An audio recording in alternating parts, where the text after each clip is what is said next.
What's up guys, welcome to Reef Lounge TV. I'm Shane, and today we're going to be talking about some simple ways to acclimate your new saltwater fish and corals to your aquarium. Acclimation is important because the water in the bag is usually going to be a bit different from the water in your tank. Temperature, salinity, pH, and other parameters can all be different, and moving livestock too quickly can stress them out. The goal is simple: slowly help your new fish or coral adjust before adding them to the tank. Before you open the bag, it's a good idea to already start reducing possible stressors for your new animal. We recommend that prior to acclimation, you dim your aquarium lights or turn them off altogether. This can help reduce stress, especially for fish that just went through shipping or transport. Exposure to bright light can cause them additional stress, especially for deep water species. This is also a good idea for corals that may be coming from a low light environment. Too much light tends to be more detrimental to new corals than underlighting.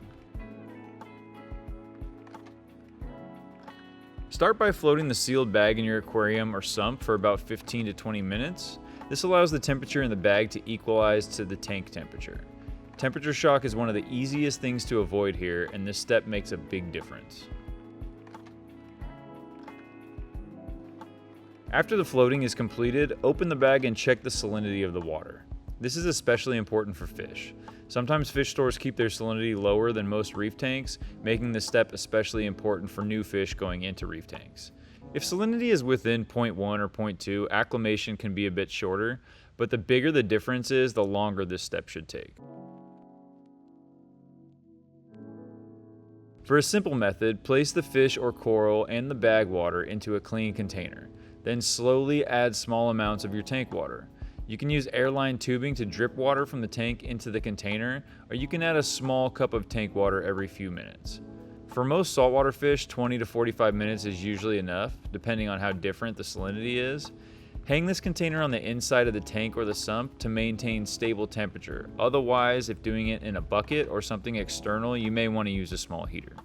For corals, 10 to 20 minutes is usually enough, especially if the salinity is close. The main idea is to slowly dilute the bag water with your tank water so that the animal has time to adjust. Once acclimation is done, remove the fish or coral from the container and place it into an aquarium. Never pour the water from the bag into your tank. Bag water can contain waste like ammonia, medications, pests, or other things that you do not want to add to your aquarium. For fish, you can go ahead and net them and release them into the tank. For corals, remove them from the water and place them directly into the tank or onto a frag rack. One quick tip: when adding small fish or inverts, don't dump them straight into the tank, especially if you have larger fish who may confuse them for food. It's better to feed on the other side of the tank while adding the new animals to the opposite side of the tank, or wait until the lights go out and the other fish are already hiding in their sleeping spots. This is also a great time to do a precautionary dip on your corals for pests. Corals and fish can both carry pests that can infect your tank, so it's always a good idea to dip regardless of supplier. Fish and corals require different dips, so make sure you're using the correct dip and following the manufacturer's instructions as directed. Acclimation is a crucial reef keeping practice, but it does not need to be complicated or confusing. Hopefully this video has given you all the information you need to start acclimating your new animals with confidence. Thank you for watching, and if you have any questions, throw them down there in the comments. Happy reefing.